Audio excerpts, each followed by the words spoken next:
Ayo, mari Tuan. Mari, silakan.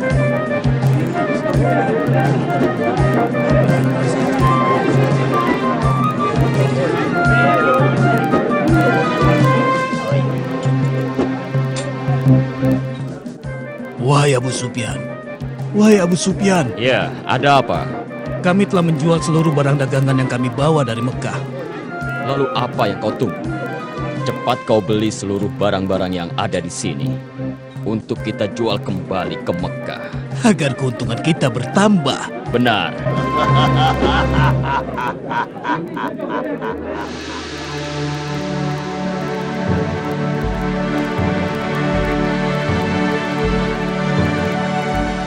Selamat datang, aku ucapkan, wahai penguasa Busra. Penguasa sebenarnya adalah Anda, wahai penguasa Romawi. Penguasa sesungguhnya adalah Allah yang Maha Esa. Salam sejahtera bagi baginda penguasa Romawi serta rahmat Allah dan berkatnya untuk baginda. Siapa orang ini yang datang bersama Anda, wahai penguasa Busra? Kenapa dia tidak membungkukkan badannya ketika berhadapan denganku? Hamba Dihyani Al-Khalifah Al-Kahfi. Kami tidak membungkuk kecuali kepada Zat yang Maha Esa dan Maha Perkasa. Andai saja aku tidak melihat bahwa kau telah mengenakan tanda seorang utusan, pasti aku akan memperkarakan Anda. Dia dari utusan mana? Dia ini adalah utusan seseorang dari negeri Arab yang bernama Muhammad bin Abdullah, tuanku. Muhammad bin Abdullah. Orang itu yang mengaku sebagai nabi. Aku dengar dia mengatakan sesuatu mengenai kami sekitar 9 tahun yang lalu, ketika bangsa Persia mengalahkan kami. Bukan dia yang berkata, tapi Allah lah yang berkata. Bismillahirrahmanirrahim. Alif Lam Mim. Ghulibatur Rum. Fi adna al-ardi wa hum min ba'di ghalabihim sayaglibun. Fi bid'i sinin. لله الأمر من قبل ومن بعد ويومئذ يفرح المؤمنون صدق الله العظيم. Maha benar dia yang mengutus Anda untuk menyampaikan apa yang dia terima dari Tuhannya. Terbukti kami telah menang menghadapi Persia. Dan diriku telah berkaul bila menang menghadapi Persia, aku akan berjalan kaki dari Hom menuju Baitul Maqdis. Dan aku telah melaksanakan kaulku. Benarkah kalian bergembira atas kemenangan kami? Benar sekali. Karena kalian pemeluk agama Nasrani yang menyembah Allah, sedang bangsa Persia adalah penyembah api, air, dan berhala. Oh, begitu. Baiklah, bawa kemari suratnya.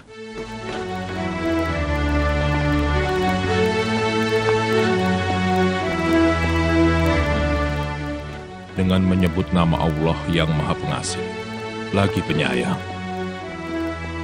Dari Muhammad hamba Allah dan utusannya, ditujukan kepada Heraklius, penguasa Romawi, keselamatan bagi yang mengikuti petunjuk. Ikutilah ajaran Islam, maka Anda akan mendapatkan keselamatan yang sebenarnya. Ikutilah ajaran Islam, maka Anda akan mendapatkan pahala 2 kali lipat. Bila Anda menolak, maka seluruh dosa bangsa Romawi menjadi tanggung jawab Anda. Wahai Panglimaku, siap menerima perintah. Aku dengar bahwa ada beberapa kabilah Muhammad yang berdagang di sini di Baitul Maqdis. Undang mereka kemari. Cepat, laksanakan. Siap laksanakan, tuanku.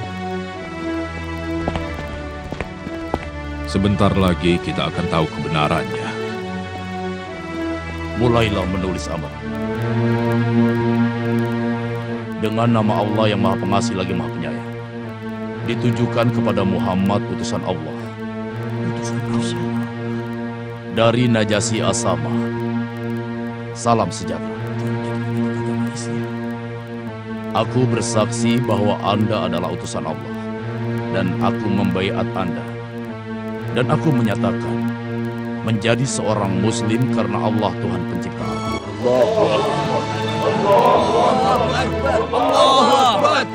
Kami sudah siapkan bahtera buat Anda dan saudara-saudara Anda yang hijrah ke sini untuk kembali bersama-sama ke Madinah. Ayo buat segar. Mari. Ya, silakan Tuan, silakan. Apakah Anda yang bernama Abu Sufyan Syakir bin Harb Al-Umawi? Benar. Tuanku Kaisar Romawi ingin bertemu dengan Anda dan mereka yang beserta Anda. Untuk apa? Kami tidak melakukan kejahatan.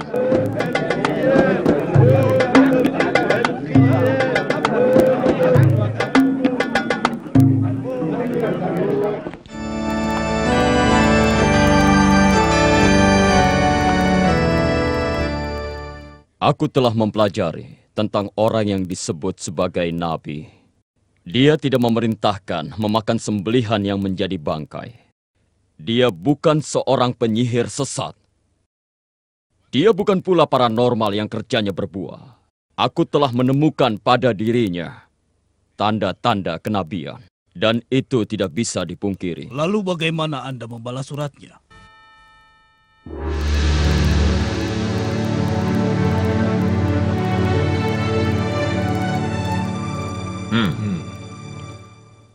Siapa di antara kalian yang paling dekat hubungan kekeluargaannya dengan orang yang mengaku dirinya sebagai nabi? Hamba tuanku. Tapi kami di Mekah tidak mengingkarinya dan menolak semua ucapannya. Mendekatlah kepadaku dan juga orang-orang yang bersama Anda.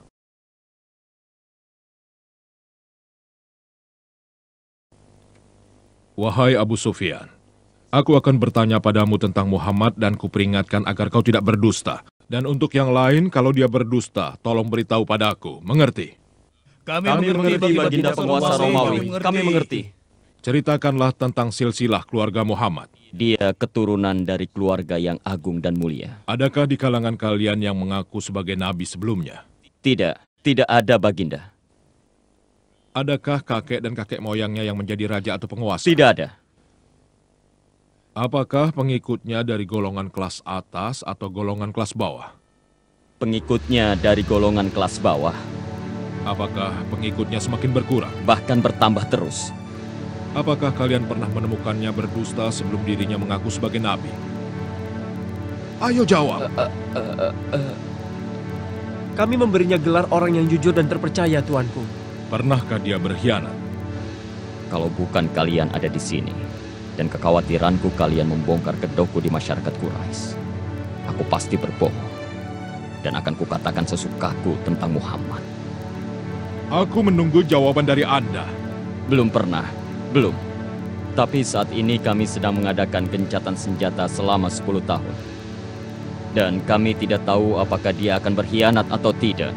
Apakah kalian memeranginya? Bentrokan di antara kami sering terjadi.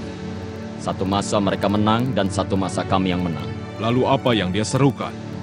Dia sering berkata, "Sembahlah Allah yang Esa, dan janganlah kalian menyekutukannya dengan sesuatu." Dia juga melarang kami menyembah berhala yang telah disembah oleh nenek moyang kami. Dia memerintahkan kami sholat dan berlaku jujur, menjaga kehormatan, bersilaturahmi, menepati janji, dan juga menjaga amanah. Kalian dengar? Dia bukan seorang keturunan raja. Jadi dia mengaku sebagai nabi bukan karena menginginkan tahta nenek moyangnya. Pengikutnya dari golongan kelas bawah seperti pengikut Isa Al-Masih.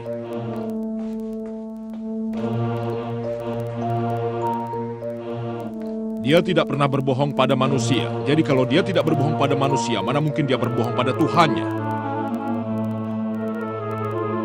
Dia memerintahkan jujur dan menjaga kehormatan dan menyerukan agar menyembah Tuhan yang satu. Aku mengetahui bahwa akan datang seorang nabi, namun aku tidak menyangka bahwa dia datang dari golongan kalian. Bila keterangan kalian benar, maka dia berhak memiliki tempat di mana aku berdiri. Bila diriku berada di sisinya, akan kucuci kakinya. Itulah yang akan aku lakukan bila aku bertemu dengannya. Tersenyumlah. Bergembiralah, wahai Dihya. Karena Heraklius, Kaisar Romawi, merasa takut terhadap Muhammad dan membutuhkan sihirnya. Bismillahirrahmanirrahim. Innaka la tahdi man ahbabt, walakin Allah yahdi man yasha, wa huwa a'lamu bil muhtadin. Sadaqallahul azim. Bismillahirrahmanirrahim.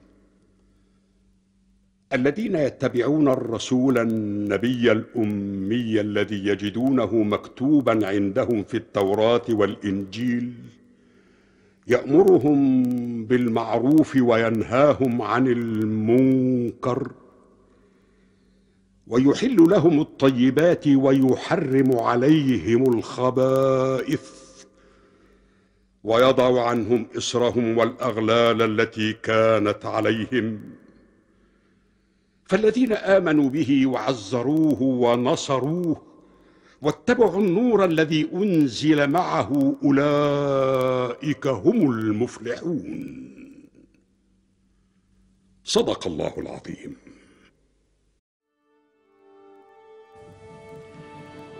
Dengan menyebut nama Allah yang Maha Pengasih dan Penyayang, ditujukan kepada Muhammad utusan Allah dari Mukaukis penguasa Mesir. Salam sejahtera bagi Anda. Setelah saya membaca surat dari Anda dan telah saya pahami isi suratnya dan juga ajakan yang Anda tulis, saya telah mengetahui akan datang seorang nabi, dan nabi yang ditunggu-tunggu itu akan dibangkitkan di daerah Syam. Saya telah menghormati utusan Anda, dan saya persembahkan 2 orang budak wanita.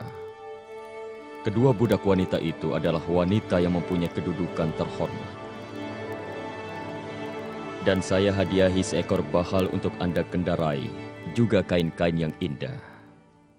Wassalamualaikum.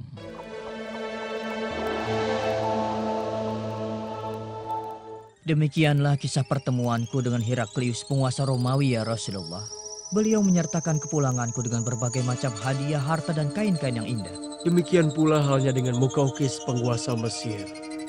Beliau menyambutku dengan penghormatan yang luar biasa dan juga memberikan hadiah bermacam-macam untuk Anda, Rasulullah. Beliau mempersembahkan buat Anda 2 orang budak wanita yang di Mesir mempunyai kedudukan terhormat. Mereka adalah Maria dan Sirin. Dan mengenai Kisra penguasa Persia, dia telah merobek-robek surat Anda, ya Rasulullah. Saat itu juga Rasulullah berdoa kepada Allah, memohon agar kerajaan Kisra dirobek-robek. Hei Muhammad, Yahin Shah, sang raja di Raja Kisra, memerintahkan Raja Badzan untuk menangkap Anda. Ayo bangunlah, bangunlah. Ikutlah bersama kami untuk menghadap Kisra. Bila Anda menolak ikut kami, maka bala tentara kami akan merubah dataran ini menjadi neraka. Meskipun dalam keadaan terancam, Rasulullah Shallallahu Alaihi Wasallam meminta kedua prajurit itu kembali menemui beliau keesokan harinya. Kenapa? Beri dia kesempatan untuk berpamitan dan mempersiapkan perjalanan yang amat panjang esok hari.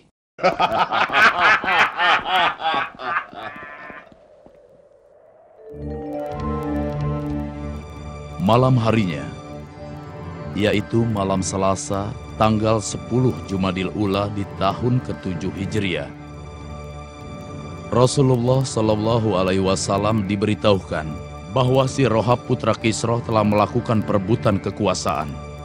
Kisra dibunuhnya, lalu dia mengangkat dirinya sebagai penggantinya. Allah telah merobek kekuasaan Kisra melalui tangan putranya.